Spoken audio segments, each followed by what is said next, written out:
Oi, Maíra. Oi, Clarissa, tudo bom? Tudo bom, querida? E com você?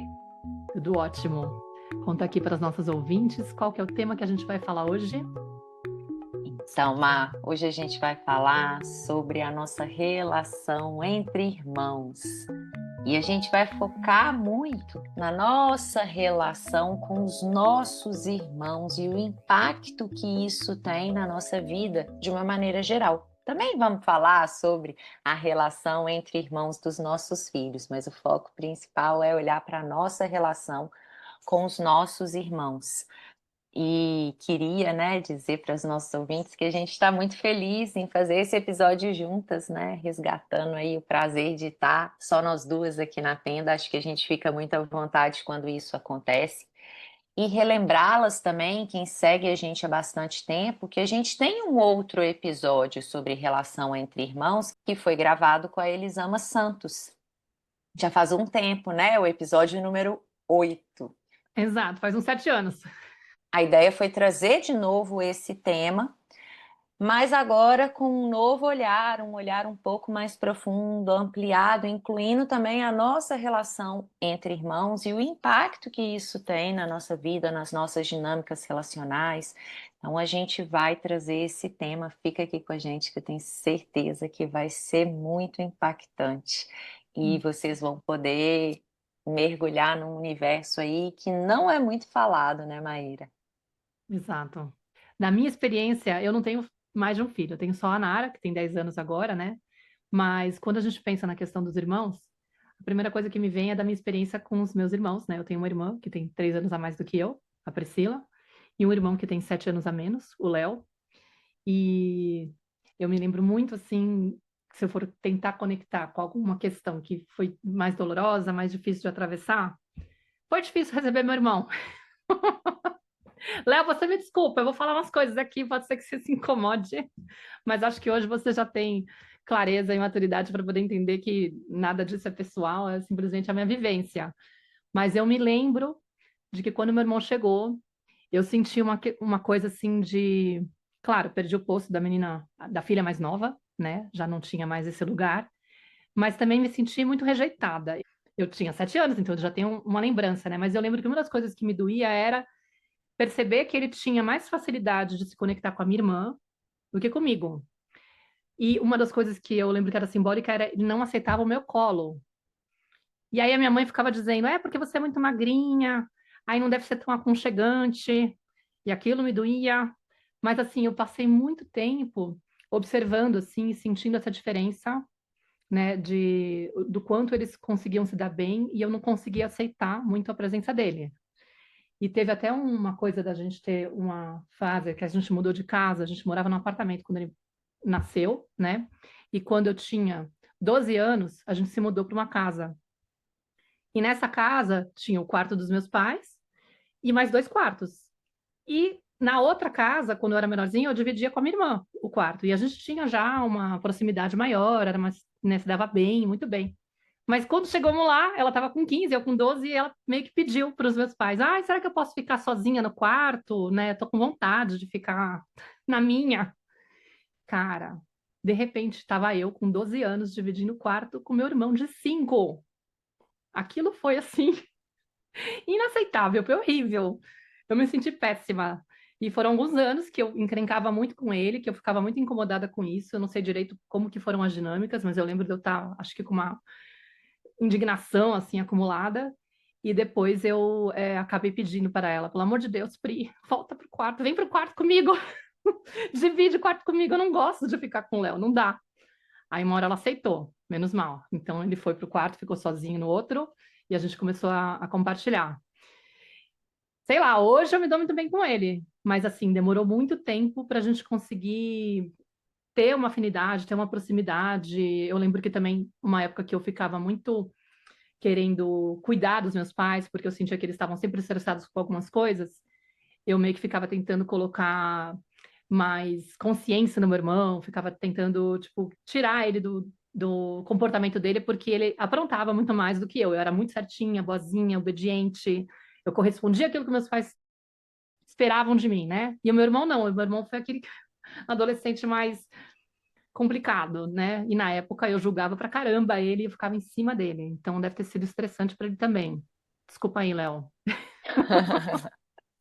É uma confissão aqui para os nossos irmãos. A gente vai ter que mandar esse episódio para eles, né? Para gente, quem sabe, também facilitar e trazer assim um pouco de luz aí nas nossas relações. Mas eu acho que é muito importante isso que você está falando, Mar, e um dos pontos principais, né, que quando a gente pensou nesse tema, é entender, né, a origem dessas dinâmicas relacionais entre irmãos e o papel dos pais nelas. Eu vou falar daqui a pouquinho um pouco da minha relação com a minha irmã. Eu tenho uma irmã que é 1 ano e 11 meses mais nova, então eu sou a filha mais velha, né? Tenho essa sensação também da chegada dela, do quanto isso impactou, e eu sei, por olhar para a minha história, claro que eu não lembrava, né? Eu tinha 1 ano e 11 meses, eu não lembro desse momento da chegada dela, mas eu adoeci muito, aconteceram algumas coisas que me mostram o impacto dessa chegada aí, né? E depois todas as dinâmicas que a gente foi atravessando ao longo da nossa história.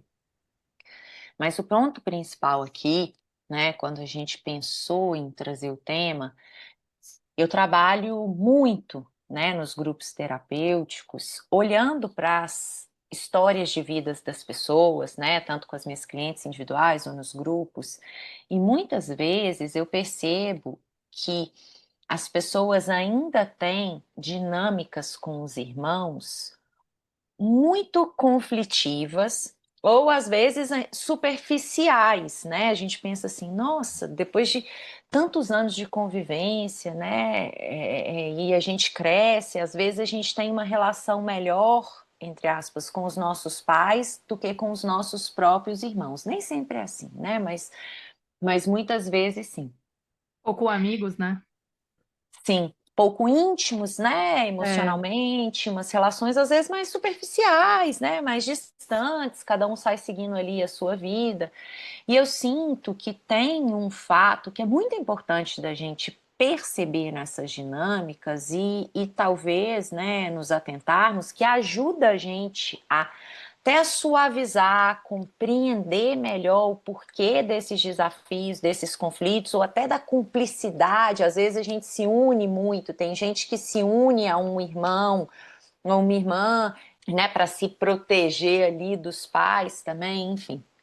Mas a questão é o seguinte, né, o quanto que numa sociedade como a nossa, né, patriarcal, com essas dinâmicas aí de hierarquia, de poder, né, no qual a criança é extremamente invisibilizada e que os adultos que têm um maior poder, né, eles são valorizados, né, eles têm permissão aí para um tanto de coisa em detrimento ali do bem-estar da criança, né? O quanto que isso vai influenciar nessas dinâmicas entre irmãos. Porque o que que acontece? Uma vez que a sociedade traz, né, como um dos grandes princípios, a criança ela tem que respeitar o adulto, a criança deve obedecer ao adulto, a criança muitas vezes precisa de abrir mão, né, da sua força agressiva ou das suas próprias necessidades para se submeter à vontade ali dos adultos. E o que acontece é que muitas vezes não existe a permissão da criança expressar a raiva ou a força agressiva para os adultos, porque os adultos não sabem lidar com a própria força agressiva, né?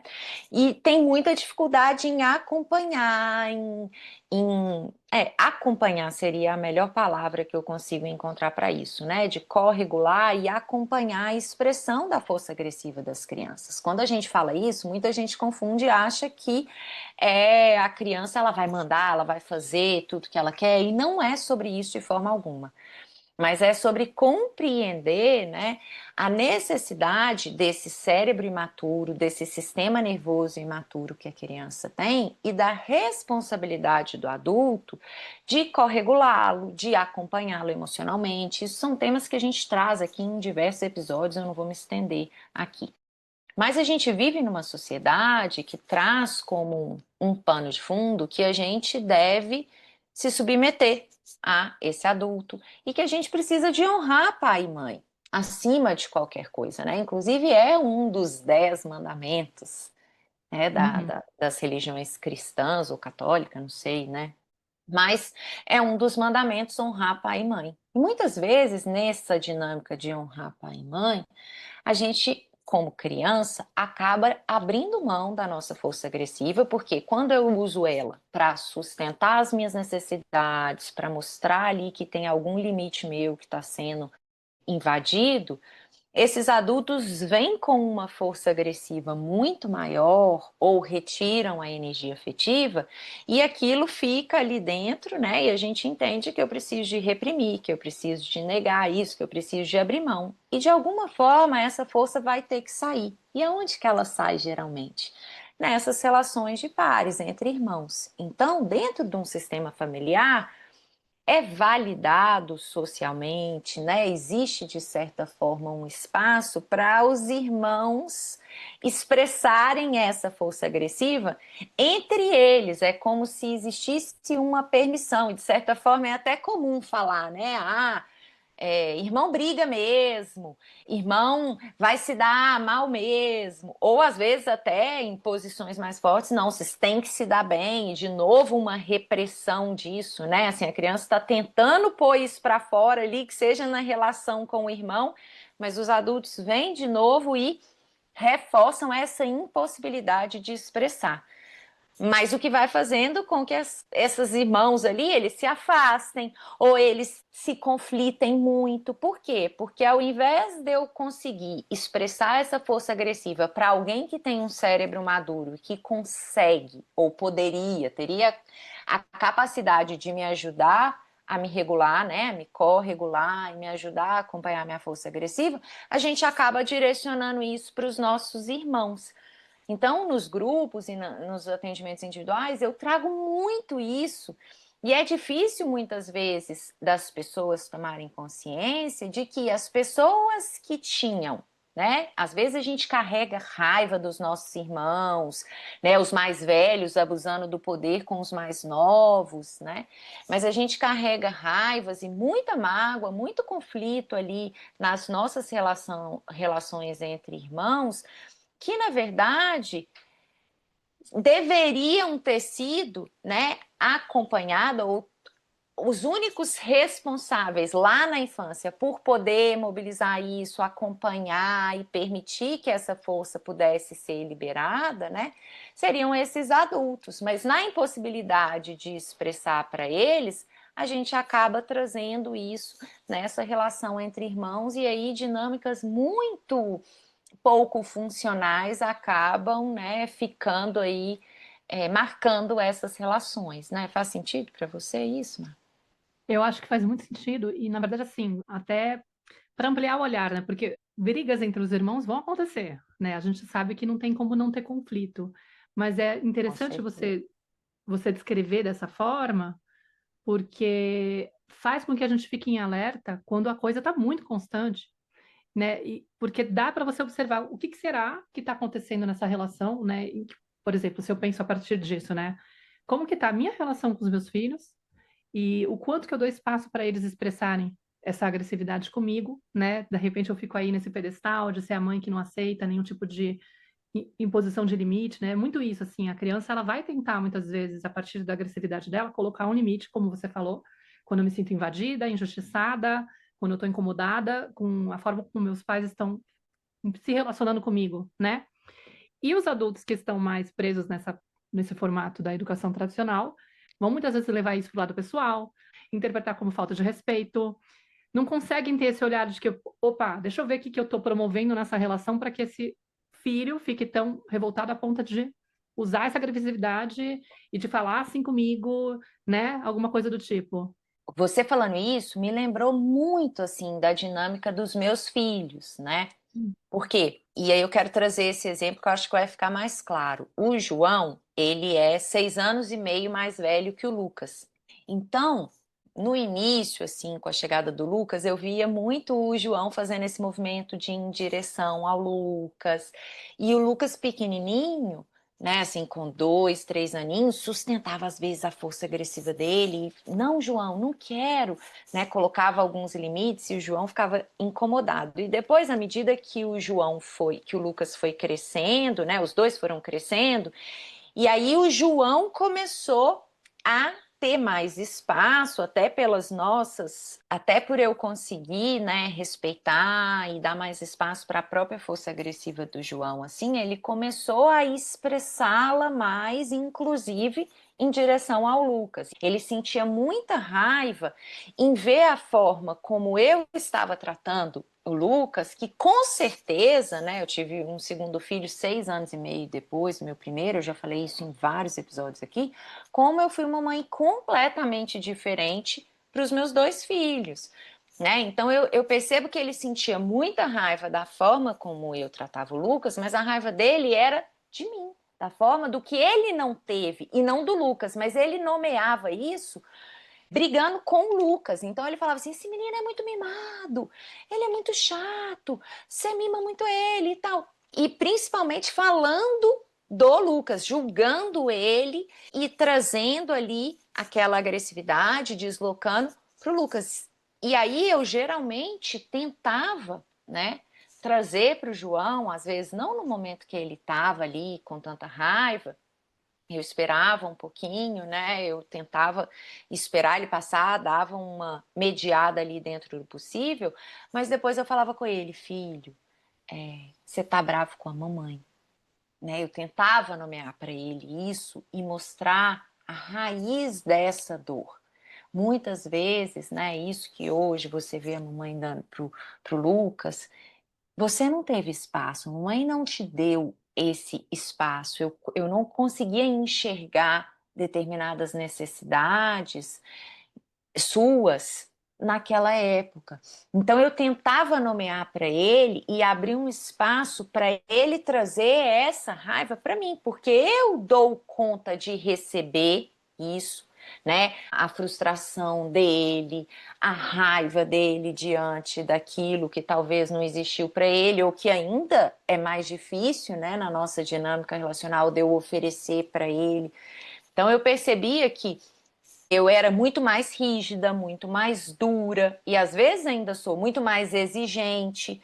E quando eu não estava nesse lugar e fui me tomando consciência disso, eu caía depois na culpa. E aí na culpa, eu muitas vezes paralisava e não conseguia dar para o João também o que ele necessitava e ia para um lugar mais permissivo, de dele fazer as coisas que ele queria. Então, é muito desafiador, né, depois de algum tempo e dessas dinâmicas estabelecidas, a gente conseguir, né, de certa forma, impedir que essa raiva ela seja projetada na relação entre os irmãos. Né? Eu tenho ainda hoje é um grande desafio para mim, mas eu percebo que cada vez mais eles estão sendo irmãos e vivendo ali como irmãos e muito mais parceiros, muito mais cooperativos, muito mais carinhosos um com outros, quanto mais eu consigo, né, intermediar essas dinâmicas entre eles, e é claro que vai ter brigas, vão ter conflitos que são deles, que são ali de disputas entre eles, de questões entre eles,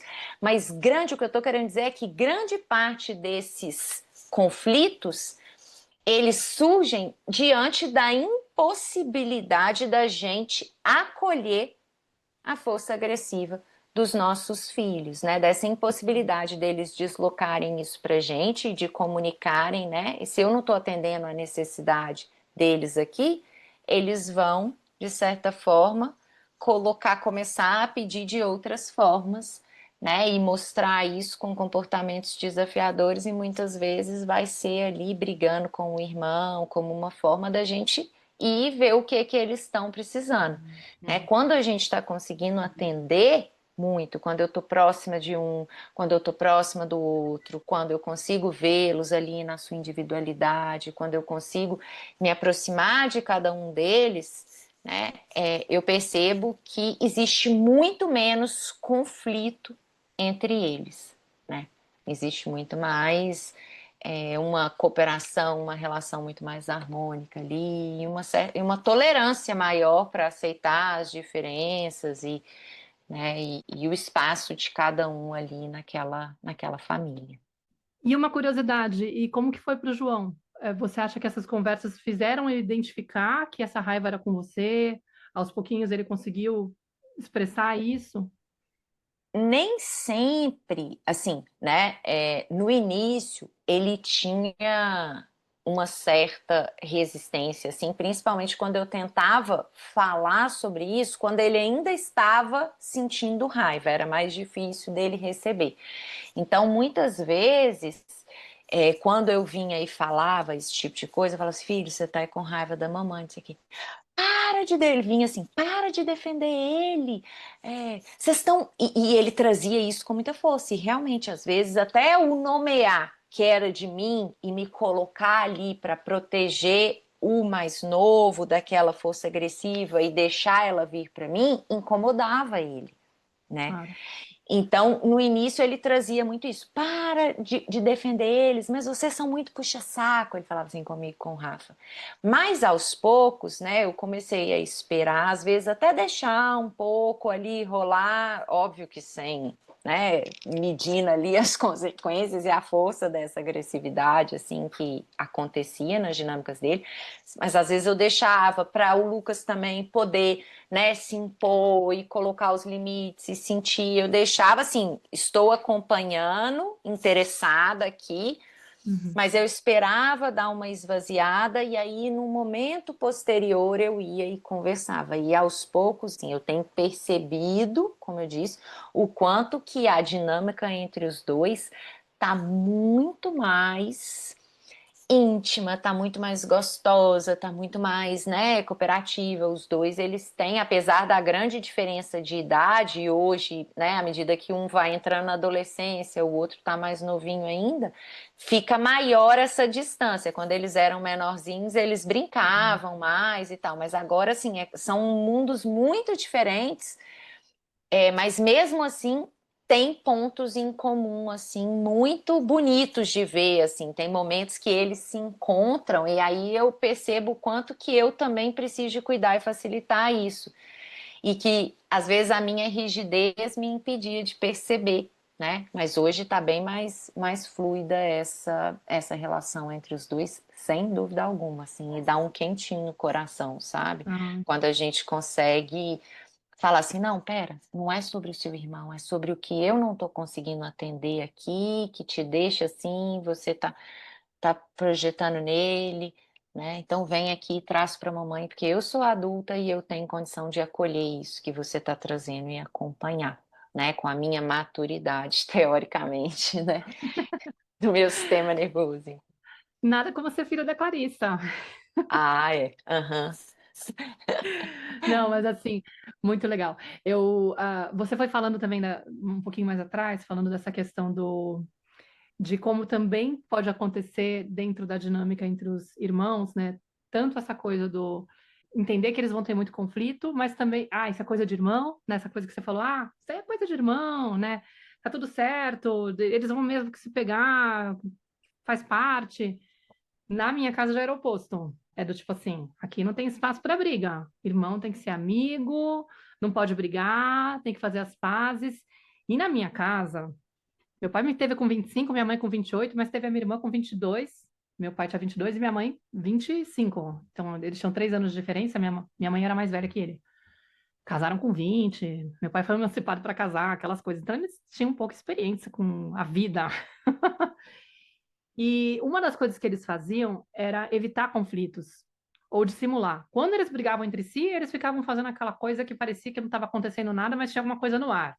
Então você só pescava, você ficava lá se perguntando, tá estranho. Aquela coisa que a criança fica imaginando e ninguém organiza aquilo para nomear o que está acontecendo, então você fica com aquela insegurança, aquela sensação. Um dos motivos que eu tinha de ficar, às vezes, em alerta e preocupada e querendo cuidar deles era isso. Alguma coisa está acontecendo, não sei o que é, deixa eu me comportar para não ser um problema a mais, porque algo Aquela tem ali. famosa Guerra Fria, né, Mar? Assim, É, tipo, tem uma guerra ali, mas ninguém tá percebendo nada, né? A sensação que dava é que você escutava algumas coisas dentro do quarto, mas eles não traziam, aí quando estavam perto, parecia que estava tudo bem, sei lá. E quando eu discutia com a minha irmã, eu lembro de várias cenas, do meu pai, principalmente, né? Meu pai, ele tinha uma frase que era: se vocês não pararem com isso, eu vou tirar fogo da cabeça de vocês duas. E aí ele tinha um olho cinza, assim, um azul meio cinza, ele olhava para cima, assim, eu sou muito parecida com ele. E dava um medo, assim, a gente ficava desesperada. Na hora, tem que fazer as pazes, faz favor, né? Aquela coisa de abraça, sei lá, pede desculpa e acabou. Eu lembro também de uma cena de repente, brigar, porque ela tá com mais Coca-Cola do que eu. Aí ficava comparando, não, ela tá com mais, olha só, que sacanagem, eu quero também a mesma quantidade. Aí ele falava, se vocês não pararem com essa discussão, eu vou comprar não sei quantos litros de Coca-Cola e vou obrigar vocês a beberem tudo, mesmo que vocês passem mal. E aí, tá, beleza. Desespero, Clarissa, porque não tinha uma coisa do tipo assim, o que a gente vai fazer? Vocês estão discutindo, vocês não se entenderam. Era sempre assim, ou o conflito era visto como um tabu, ou uma coisa inaceitável que não tem que existir, faz favor de ser amigo e ponto, não tem conversa. E aí, o que eu percebi que aconteceu comigo no futuro, né? Tipo, eu adulta, o que resultou dessa menina que não teve, na verdade, nenhum treino para poder lidar com conflito? Ninguém resolvia conflito na minha casa. Ele era evitado ou inibido, ou virava essa coisa fingida, né? Não, a gente tá mal, mas vamos fingir que tá tudo certo. Cara, nos meus relacionamentos, né? Tipo, eu não tenho filhos para projetar, para ter dificuldade, porque eu sei que isso interferiria. Certamente seria tipo um desespero na hora de ver os meus filhos se pegando. Ia ter gatilho, certeza.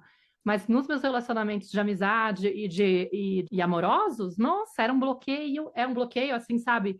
A parte do mostrar aquilo que eu penso, mostrar minha opinião, colocar limite. Eu sempre fiquei naquele desespero de, cara, vai que a pessoa fica brava, vai que dá nervoso, vai que gera conflito.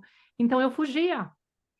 Eu lembro muito do pai da Nara ter discussões comigo que ele falava assim: fala o que você pensa, eu quero entender o que está acontecendo. E eu falava: eu não sei te dizer, eu não consigo. Um bloqueio, assim, porque era um medo. Hoje eu entendo mais, né? Tipo, naquela época era simplesmente um bloqueio e um desespero, mas era uma coisa assim, eu não conseguia me sentir confortável para me colocar, me posicionar. E eu lamento muito, porque, tipo, tem muito a ver com isso, né? É o que a gente fala muito nos atendimentos, eu também falo isso.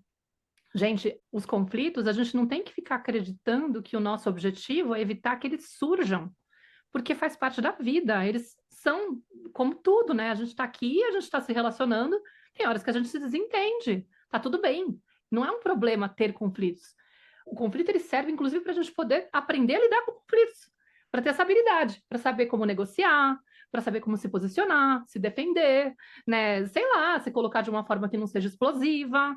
Então, se eu estou treinando com meu irmão, de repente, né? É uma escola ter irmãos nesse sentido, né? Total. Porque se é bem acompanhado, se não é feito desse jeito assim, adestrando a criança para tipo, ficar quieta, não entra nesse lugar, eu preferiria mil vezes ter tido um direcionamento, né, do que uma bronca e um jeito assim tão autoritário de para com isso, né? Porque eu cheguei realmente na vida adulta com essa pereba emocional aí bem latente. E eu noto que assim, é uma coisa que me pega até hoje, sabe? Às vezes, o fato de eu pensar, cara, eu vou ter que colocar minha opinião. O que isso vai provocar no outro? Será que ele vai ficar decepcionado? Será que ele vai ficar bravo comigo? Será que ele vai brigar comigo? A ideia de que vai gerar conflito, assim, realmente é trauma para mim. Me deixa desregulada. Aí eu percebo que eu tenho que me regular, sabe? Não, deixa eu buscar autorregulação. Eu vou lá, tipo assim, eu vou contar tal coisa para a pessoa, eu não sei se ela vai gostar. Aí eu já sinto aqui, tipo, já tô sentindo agora. Já falo, puxa, o que vai acontecer? Não, hoje eu sou adulta, tá tudo bem, é seguro se expressar, você tem o direito de se colocar. Mas assim, eu sinto que é um recurso que eu não tenho. Loucura, Sim. né? O meu, assim, né, te escutando, pensando na minha relação com a minha irmã, né? Ela é 1 ano e 11 meses mais nova. Então, quando ela nasceu, eu tinha 1 ano e 11 meses.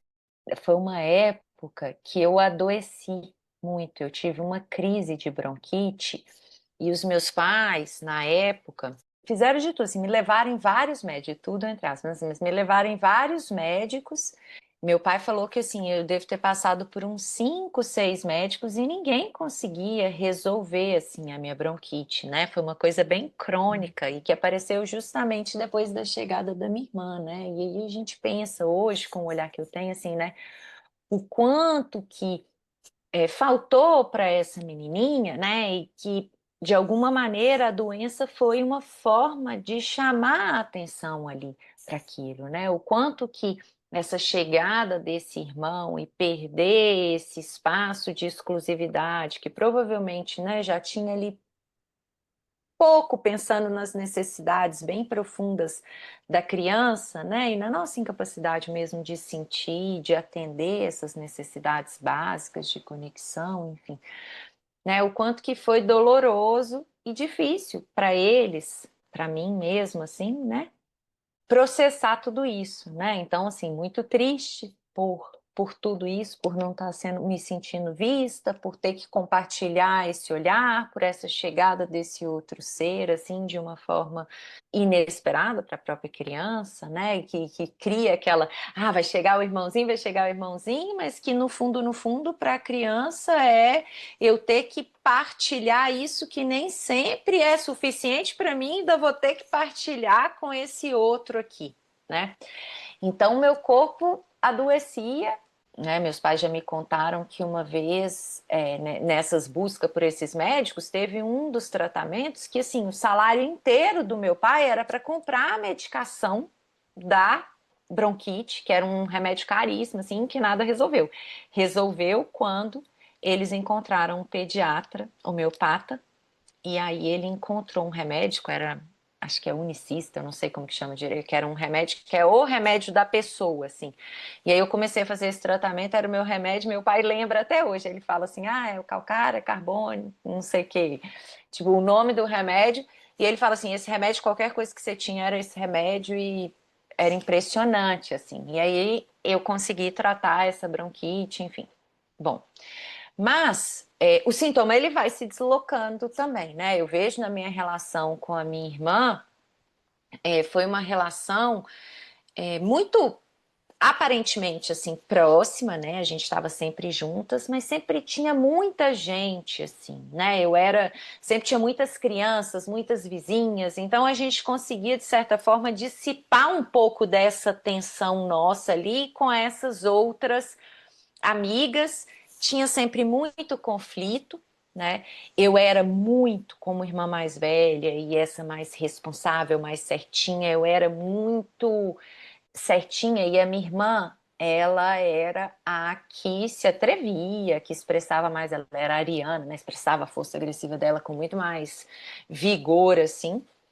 E muitas vezes mentia, fazia coisas escondidas também por temer, né, essa repreensão aí dos meus pais e tudo. Então a minha irmã, eu lembro que eu dedava muito ela, eu era muito dedo duro, eu era muito chata com ela, muito controladora, sabe? Da mesma forma que eu controlava, aprendi a controlar, né, as minhas próprias emoções, eu ficava tentando controlar ela também. Né? Minha irmã foi muito mais precoce do que eu em várias coisas e eu ficava indignada, tentando controlar ali, me mantendo muito leal aos meus pais.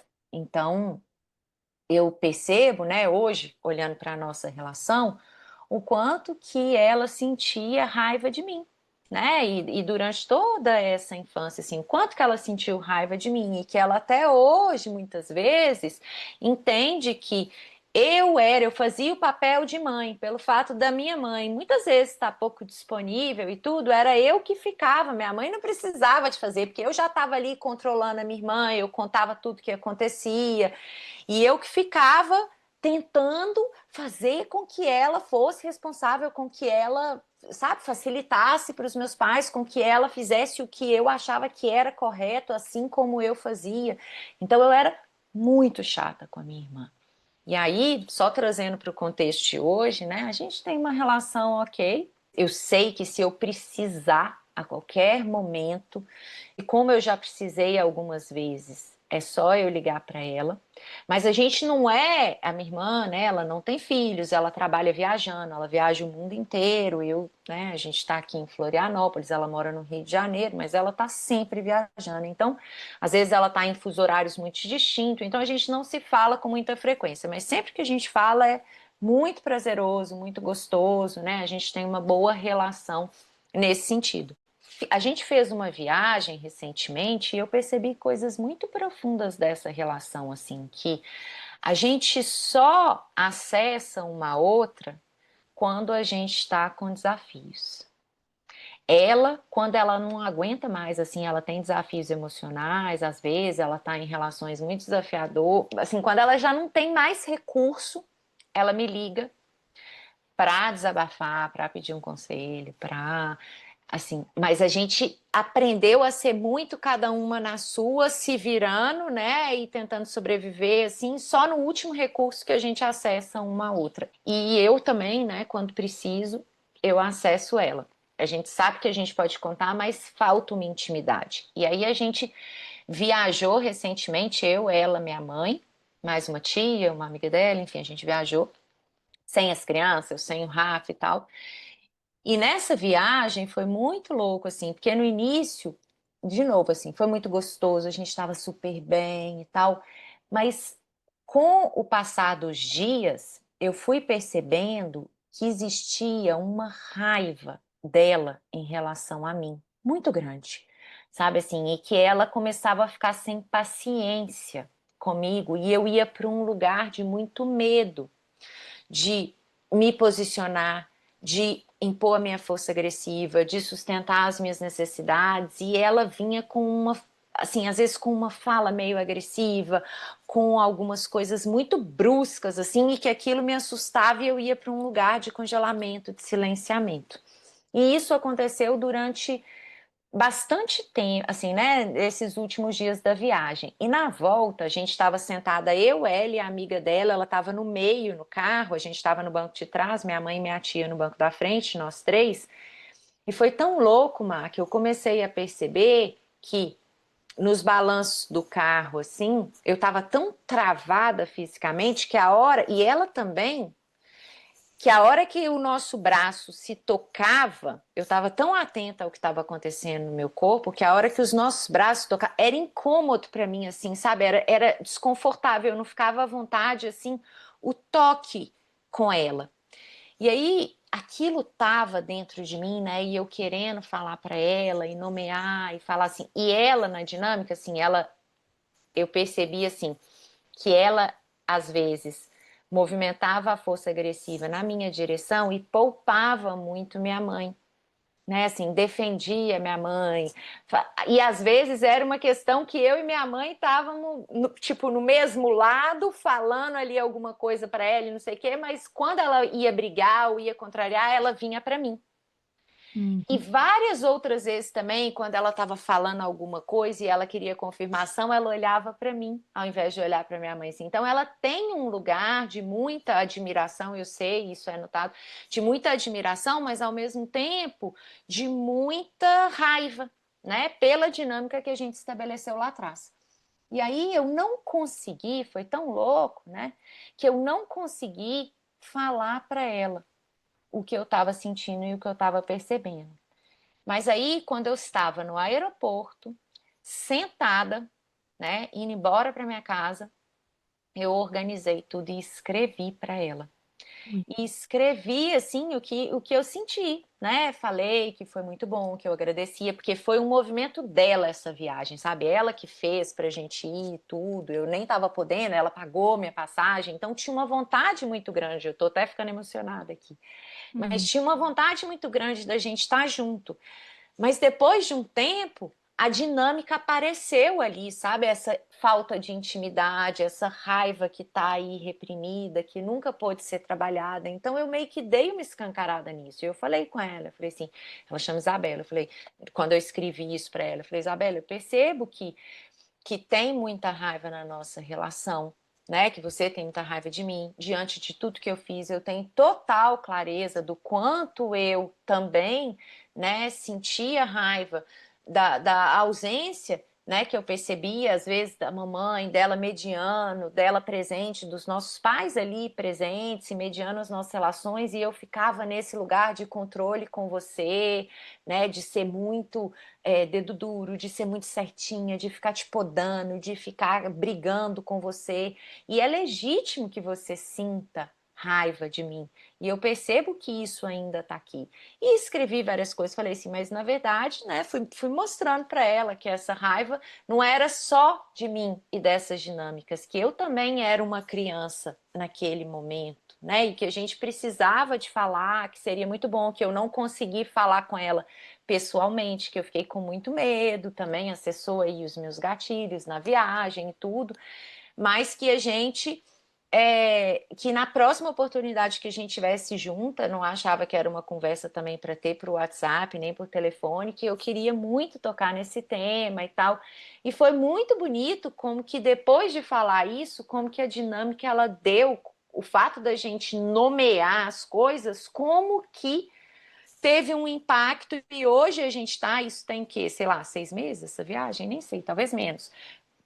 Mas hoje, como que eu já vejo diferença nas nossas, mesmo distante, a gente ainda não se encontrou pessoalmente de novo, mas como que aliviou alguma coisa ali e o quanto que a gente já tá, eu já tô me sentindo mais à vontade com ela. E assim, obviamente que a próxima vez que a gente se encontrar pessoalmente, a gente vai, sem dúvida alguma, trazer isso, né? Eu não vou deixar de trazer, mas o quanto que isso ainda está presente, né? Mas assim, e quando a gente está olhando para dentro, né? Está olhando para si, o quanto que é importante, né? A gente nomear isso, mesmo que agora como adultos e entender melhor, né? Com mais clareza isso, quão libertador é e quantas possibilidades podem surgir a partir desse nomear. Sim. Agora a gente tem como atuar, e não é para responsabilizar os meus pais, né? Não é para, mas simplesmente entendendo que lá atrás a gente era duas crianças e que a gente estava fazendo o que a gente podia, né? Mas que hoje, como adultas, a gente pode escolher fazer diferente, a gente não precisa de seguir reproduzindo essas dinâmicas. Mas, à medida que eu sou capaz de acolher o que faltou e entregar para mim mesma aquilo que faltou, né?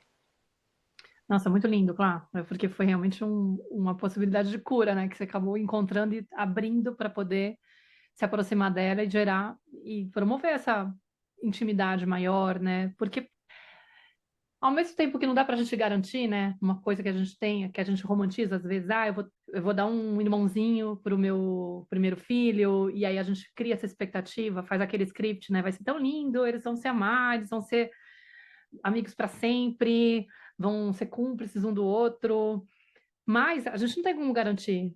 Porém, se a gente também consegue minimamente conseguir acompanhar de uma forma menos autoritária, menos desse jeito que eu descrevi dos meus pais, ou com essa ausência e com essas ausências todas, ou seja, a gente tem como diminuir a possibilidade deles terem rivalidade entre eles, né? E às vezes a gente está desperdiçando uma experiência que foi ruim lá atrás, porque não teve esse acompanhamento, só que são almas que se encontraram, né? E que podem sim ter uma relação bonita. Me fez lembrar, inclusive, uma situação que teve de muitos grupos atrás da minha mentoria, que a gente, depois de eu ensinar o método da Byron Katie, teve uma mãe que aplicou com o irmão dela e ela falou: Maíra, em 15 minutos do trabalho da Byron Katie respondendo o questionário, eu dissolvi uma mágoa que eu tinha do meu irmão de 20 anos, que eu não conseguia falar com ele, porque ela se agarrou na ideia de que ele não deveria ter insultado ela numa discussão e tal, não sei o quê, e ela cortou relações. E aí ela conseguiu entender a perspectiva deles, sei lá, talvez a história deles, ela nem deu muito detalhe, ela só trouxe o relato, assim, sabe? Porque ela não foi a pessoa que eu fiz a leitura no encontro, mas depois do encontro eu sempre faço essa indagação. E aí, quem mais teve experiência para trocar, tal, não sei o que, nananã? E ela foi, trouxe um relato curto, né, falando isso, ela falou assim, cara, hoje consegui me conectar de novo com meu irmão, entendeu? Por conta disso. Mudei completamente a forma de ver. Então, às vezes tem essa questão assim, tá, não é garantia, né? Que é até importante falar isso do quanto a gente romantiza, né? Porque Total. muitos pais vêm com essa história de eu quero garantir que tenham dois, porque aí eles vão ser amigos, eles vão se gostar, e até falam assim, é muito comum isso acontecer, né? Eu tenho até um e-book que fala sobre a chegada do irmão mais novo, né? Como que é o impacto para o mais velho, como que a gente pode lidar com a dificuldade do mais velho de aceitar o mais novo. E muitos pais falam, mas eu preparei a criança, ou então ela estava pedindo um irmão, eu não entendo por que que ele está passando mal, por que que ele está tendo dificuldade, por que que ele está com ciúmes. E tem uma metáfora lá do livro, teve até gente que perguntou na caixinha, né? Ah, vocês podem dar dica de livros e tal, não sei o quê. Então já vou deixar aqui sugerido, para quem tem vontade de aprofundar sobre esse tema, tem esse livro aqui, Irmãos Sem Rivalidade, que é da Adele Faber. Ele é muito bom para pensar nessa questão, né, da relação entre os irmãos.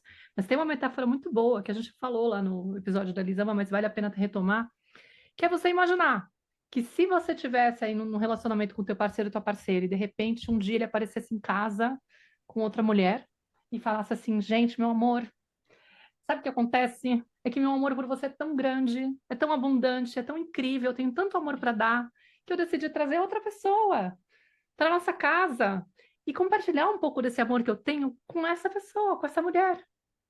Não é maravilhoso? Mas assim, o que que vai acontecer?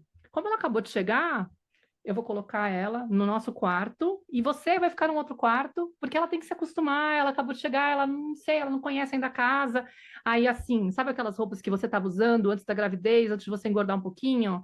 Deixa para ela, que ela tá magrinha. Tipo, ela ainda não engordou, ela não teve filho, sei lá. E o computador também você vai ter que dividir, tá? Porque ela não tem.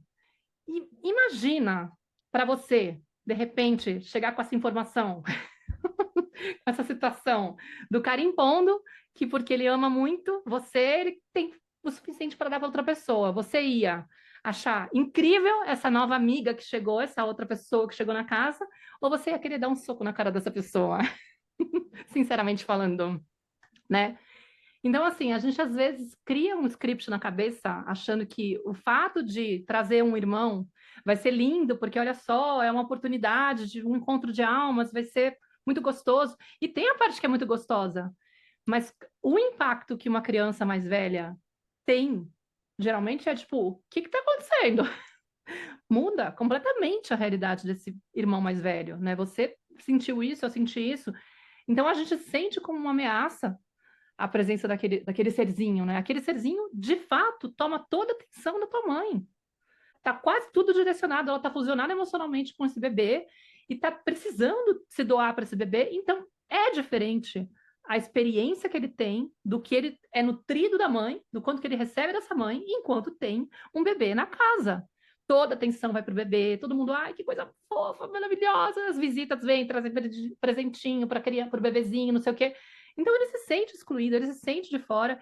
É natural ele se sentir inseguro, entendeu? Só que muitos pais não conseguem interpretar isso como algo aceitável, e muitas vezes a criança vai mostrar isso através de um comportamento alterado, entrando de repente com mais explosões emocionais, de repente voltando a usar a fralda, sei lá, tendo comportamento agressivo com o irmão. E também tem um pouco isso, né? Tipo assim, eu não entendo que a questão é com a mãe, né? Então eu direciono para esse irmão, obviamente, principalmente ser menorzinho, né? Não tem consciência nenhuma do que está acontecendo. Mas acho que é importante trazer essa leitura, assim, para que as pessoas possam tentar se colocar na perspectiva do mais velho, porque ele se torna muitas vezes uma criança mais difícil. E como a mãe está no puerpério desesperada porque ela não está dando conta de um bebê, tudo que ela não quer é ter um problema a mais. Então, muitas vezes, elas acabam, sem querer, caindo na coisa do castigar, reclamar, dar bronca, ficar tentando insistir que não tem motivo nenhum da criança ficar preocupada, ficar incomodada, não sei o quê, não permitir se expressar, né, da criança. E aí essa criança vai se sentindo cada vez, vai meio que concluindo cada vez mais que realmente mudou tudo. Mamãe me trata diferente, eu não sou tão mais a criança que ela gosta, né? Tipo, eu não sou mais o preferido, não sou mais, né? Nossa, é um trampo. E eu conecto com essa dor. Sim. E eu também, sem dúvida. Mas ao mesmo tempo, né, assim, tem uma coisa que você trouxe que eu acho que é tão importante da gente trazer, assim, mas talvez daria até um outro episódio, né? Fica a dica aí pra gente, hein, Mar? Ah, Mas sobre uma vez eu entrevistei uma moça que eu admiro muito, assim, né? E ela me trouxe uma pergunta, assim, sobre esse questionamento, né, profundo da gente indagar e deixar essa pergunta aí reverberando por algum tempo e não acreditar nas primeiras respostas que a nossa mente dá e tentar ir aprofundando nessa indagação do para que a gente quer mais um filho ou quer um filho. E ir respondendo isso profundamente, porque num primeiro momento, talvez, né, a primeira resposta seja para quem já tem um filho, ah, eu quero ter mais um filho para ser companhia para o irmãozinho, né? E muitas vezes a gente não está dando conta de nutrir emocionalmente, nem aquele primeiro, né? Que foi até um pouco a gente estava conversando aqui antes, você falou, Uhum, né, da Nara, muitas vezes, né? E a gente, não, eu vou ter um outro. E quando eu me fiz essa pergunta, né, depois com o Lucas, né, porque com o João já tive. Já quando eu escutei isso, ele já estava aí. Que eu me fiz essa pergunta, né, e eu já tinha o Lucas também na época, mas foi mais fácil, assim, entender e responder, né, porque o Lucas eu quis, teoricamente, foi uma criança planejada e tal, o João não, né. Quando eu fui me perguntar e entender, assim, eu percebi, né, que tinha uma necessidade de eu ser para além, né? Porque no primeiro momento veio isso, o João é filho único, né? Eu quero dar um irmão para ele e tal. Mas depois, quando eu segui me questionando, eu percebi, talvez tenham coisas ainda mais profundas que isso, né? Se eu seguir me indagando, mas o que me veio muito forte foi, naquela época, eu ainda estava muito presa a uma performance e eu queria provar para mim mesma que eu uhum. poderia ser uma mãe melhor do que a mãe que eu fui para o João. Né? Como se o João já tivesse criado, crescido, né? Coitado, o menino tinha 6 anos. Mas existia isso, não, agora eu vou ter um outro e agora eu vou fazer tudo diferente, porque eu olhei para trás e como eu segui, né, estudando, e eu já trabalhava com isso desde que o João nasceu, e eu fui me dando conta com o passar do tempo do quanto que, né, eu fiz coisas que eu não eram boas para o João, e quanto mais eu aprendia, mais culpada eu me sentia, pior eu me sentia. Eu lembro que quando eu tive o Lucas, a intenção era essa, né, agora eu vou fazer diferente. Agora eu vou ter um parto assim, assim, assado. Agora eu vou criar o Lucas dessa maneira. Agora ele vai ficar no sling o tempo todo. Agora eu vou cumprir o checklist, né? Fazer o script dar certo. Exato, né? Essa criança que sempre quis ser, né, boa e que encontrava o amor quando correspondia às expectativas, né? Então agora eu vou ter que corresponder a essas expectativas todas aqui sociais para suprir no fundo o meu vazio, né? E na verdade o Lucas chega com 15 dias de vida, depois de um parto lindo e tudo, né? Que aqui eu tô performando, tô indo bem. Uhum. Ele vai ser internado, né? Ele fica doente. E aí, de novo, mais uma vez, os nossos filhos cooperando e mostrando pra gente as nossas sombras, os nossos vazios, eu me deparo com esse medo enorme que tem aqui, com esse vazio enorme, diante dessa possibilidade dele morrer, né? Assim, ele estava com uma infecção generalizada com 15 dias de vida, uma septicemia, uma das coisas mais graves que pode passar com um recém-nascido, assim. Então, foi de novo assim eu entrar em contato com a minha sombra, né, com esse vazio aqui, e que trouxe, obviamente, muito crescimento, muito aprendizado, mas foi um momento muito desafiador mesmo, assim. E graças a isso também eu posso perceber, nossa, as minhas reais intenções e não ficar me aqui na superfície me enganando, né? Uhum. Não, engraçado, porque para mim foi o oposto. Eu brinco que eu ganhei na loteria com a Nara, né? Porque a Nara é uma criança que, de certa forma, é meio fácil de lidar. Tenho até que ficar medindo aí para ver se ela não fica muito no lugar da boazinha, porque ela percebe eu tenho esse padrão, é mais fácil ela reproduzir isso e tudo mais.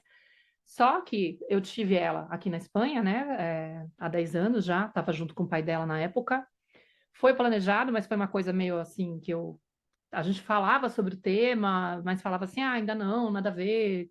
Mas a gente sabia que os dois tinham vontade de ter filhos. A gente estava uns 3 anos juntos já. E aí, na noite que eu comecei a insistir com o assunto, eu falei assim, a gente podia meio que abrir os trabalhos, eu fiquei brincando com ele, né? E aí ele falou, pode ser, tal, não sei o quê. E naquela noite eu engravidei. Certeza que foi naquele dia, assim, sabe? Foi muito doido, assim. Falei, nossa, não deu tempo de providenciar mais nada. Foi só uma conversinha, parece que ela estava esperando. Quando é que eu posso chegar aí, né? E aí, quando ela chegou, também teve essa coisa da expectativa de, vamos ver, eu descobri a educação positiva, assim, a parentalidade consciente na gravidez, então já comecei a me preparar e já achar que eu ia ser aquela mãe que estava tentando fazer de tudo para ser consciente, entregar o melhor para minha filha. Então vai dar tudo certo, porque eu vou atender tudo que ela precisa e ela vai ficar tranquila, vai ser uma criança muito abastecida, nutrida emocionalmente pelo amor materno e tal. Enfim, teve lá as questões dela nascer com apêndice auricular, depois eu descobri que ela tinha um problema na mandíbula, de eu tomar aquele susto, puxa, ela vai ter que fazer um monte de cirurgias, coisas que fugiram do que eu imaginava. Mas o ponto que eu quero trazer aqui é a relação com ela, por mais que tenha tido muitos desafios, eu considero que foi uma criança fácil, ela é uma criança gostosa de lidar, assim, ela, tipo... E toda vez que eu pensava na possibilidade de ter outra, eu falava assim, gente do céu, Deus me livre, por quê? Porque eu me tornei educadora parental e eu comecei a atender inúmeros casos, acompanhar milhares de histórias, e de repente eu falava assim, e se me caísse uma criança com esse desafio? Tipo, quantas não são as mães que entravam no relato de dizer, ai, a primeira filha foi tão tranquila, o primeiro filho era fácil de lidar, aí eu decidi ter outro, achando que ia ser a mesma coisa, que era só repetir, e de repente, bum! Mexe com um monte de sombra, dá aquelas cutucadas, vem para acordar você e fala assim, opa, tá vendo aquela pereba lá que você não mexeu? Pois é, eu vim aqui escancarar para você mexer nela. E eu falava, e se acontecer comigo? Eu não sei se eu dou conta. Então eu brinco, assim, que a minha trava foi um pouco por aí, mas, assim, por um outro lado, também tinha uma consciência muito clara de que, pelo meu contexto, sendo expatriada, morando na Espanha, não tendo minha família por perto, né? Minha mãe já era falecida, mas eu senti, assim, que, pelo contexto de vida, já estava muito difícil de fazer tudo acontecer minimamente de um jeito harmônico. E eu falava, cara, se chega uma segunda criança, eu não tenho para dar. Eu não tenho disponibilidade emocional para atender outra criança, assim, ia ser uma coisa muito angustiante para mim, e eu já sou perfeccionista. Sim, eu não sei se seria responsável da minha parte trazer outro serzinho, porque ele não estaria com uma coisa mais garantida, entendeu? Ele teria uma mãe, assim, acho que bem capenga para atender. Então, eu sempre tive essa consciência, assim, de que não, 2 filhos não dá, eu nem pet eu consigo ter. Assim, eu tô com um gatinho aqui agora, porque a madrinha da Nara, que é minha melhor amiga, viaja e deixa ele aqui. Mas ele fica uma semana, 2, e eu falo assim, não quero saber desse BO, de cuidar de bicho. Nem bicho eu consigo, imagina. Planta desse E olha morrer. que gato é fácil, hein? Cachorro é muito mais demandante que gato. Gato é mais. E agora já acabou, assim, eu tô solteira e não tem risco. Enfim, não vou ter outra criança. Não quero. Mas em parte por isso, mas acho muito importante os pais terem essa consciência, porque às vezes vem com essa ideia de. E outra coisa que eles podem fazer também, né? É esperar uma data para o mais velho ficar um pouco mais velho e poder cuidar do pequeno, jogando essa responsabilidade, tendo essa expectativa de que não vai ser tão difícil assim, porque o outro já está grandinho, aí ele pode cuidar, e aí tudo bem, se vier o Ajudar. outro, pode ajudar e tal, não sei o quê. E não é papel, né, gente? É muito importante a gente ter noção disso. Muitos de nós fomos colocados nesse lugar de cuidar dos Fomos. irmãos, e é Isso. pesadíssima essa responsabilidade. Já atendi muitas mães na mentoria que têm essa dor, assim, de terem se sentido responsáveis pelos irmãos, terem sido colocados mesmo nesse lugar, assim, de cuidar da casa, de ter que preparar a comida, de ter que ajudar na tarefa da escola, de ter que levar para a escola e ter que cuidar dos problemas que a criança, que o irmão tinha na escola e receber bronca, porque, nossa, como assim? A criança passou por tal e tal situação, você não defendeu? Você não fez nada? Assim, de tomar bronca, de apanhar, de ser castigado, qualquer coisa. Então, assim, é um lugar que realmente não é da criança, que gera codependência, né? Porque a infância é para ser um tempo de você receber cuidado e não de você cuidar, né? A gente entende que muitos cenários são super desafiadores, às vezes tem uma mãe solo que tem que trabalhar o dia inteiro, que está fora, que não tem com quem deixar as crianças e acaba deixando as 2 crianças, mas é importante ter consciência disso. Gente, trazer 2 serzinhos, né, para o mundo não é tem que ser uma escolha responsável, né, nesse sentido. E quando não é, e a gente toma consciência depois, né, da Também. profundidade do porquê a gente trouxe, né, essas crianças, né, ou para que a gente trouxe, o que que a gente estava, de certa forma, também, qual era a nossa intenção mais profunda ali, né, para além do que está aqui, às vezes, na superfície, na consciência, mas tem muitas intenções que são inconscientes, e quando a gente olha com cuidado, a gente acaba acessando, né?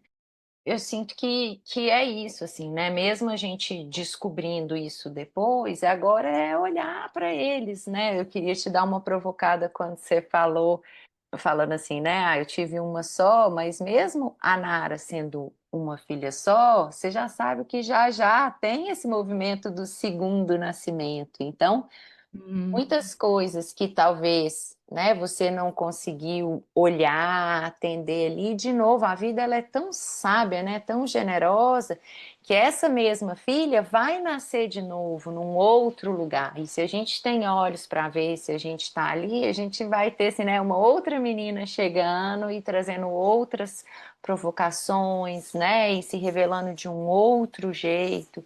Então, mesmo que você tenha uma só, se prepare que já já ela vai é, nascer de novo, novas possibilidades e encontros total. vão vir, né? A partir desse novo aí que vai se revelar a partir dessa força aí da adolescência. Você tocou num ponto muito certeiro, assim, porque eu fico pensando nisso, né? O que que eu penso, assim? Eu sinto que a Nara é muito dócil, ela é muito fácil, né? Tipo, de, sei lá, de se relacionar e tal. E muitas vezes, quando ela traz a raiva dela, eu fico muito feliz, assim, eu fico muito agradecida, né? Porque eu falo, nossa, que bom que ela tá trazendo alguma coisa, porque às vezes eu fico pensando, óbvio, eu não sou perfeita, né? Então, assim, eu também cometo injustiças, eu também atravesso ela às vezes, e eu não gosto dela ficar nesse lugar, assim, eu me preocupo que ela fique nesse lugar, assim, de meio que relevar. Então eu fico pensando, o que que vai acontecer na adolescência? Será que ela vai mostrar as garrinhas dela?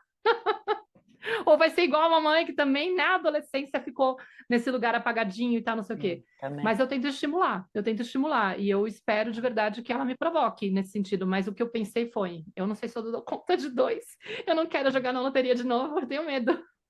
Eu até sei lá, assim, acho que o Lucas com uns 6, ele tá com 11, mas até ele com 6, 7, assim, eu ainda queria ter mais um. Hoje em dia, eu falo assim, sabe assim, e refletindo, eu falava assim, meu Deus do céu, né? Assim, que loucura, né? É, Que loucura querer ter mais um, assim, mas é isso, né? Acho que a ideia aqui é que cada um olhe para sua própria história, para suas dinâmicas, né? Para suas escolhas e possa hoje, com a consciência que a gente tem hoje, né? Fazer o melhor que a gente pode, né? Independente se eu tenho um, se eu tenho dois, se eu tenho quatro, se eu tenho, sei lá, né? Eu tenho uma amiga que tem 6 filhos. Meu Deus, hoje em dia, né? Imagina. tem uma mãe que entrou na mentoria que tem trigêmeos e mais uma criança. Eu falei, nossa, Nossa. É. aí Então, assim, né, que cada um possa fazer o melhor aí para si, para essas crianças, né, mas que a gente possa olhar com um pouquinho mais de responsabilidade, de profundidade para essas dinâmicas relacionais, né? A gente não vai ser capaz de atender tudo, a gente não vai ser capaz de impedir todos os conflitos, né, de atender todas as necessidades dos nossos filhos, vai faltar, faz parte desse processo, né? A gente pensando nesse contexto que a gente está inserido, uma sociedade que não nos apoia, né? Não tem um olhar centrado na criança, nas mulheres, nas mães, né? Nessas dinâmicas, em criar um espaço seguro para que essas crianças se desenvolvam em sua plena potência, né? Tá longe disso.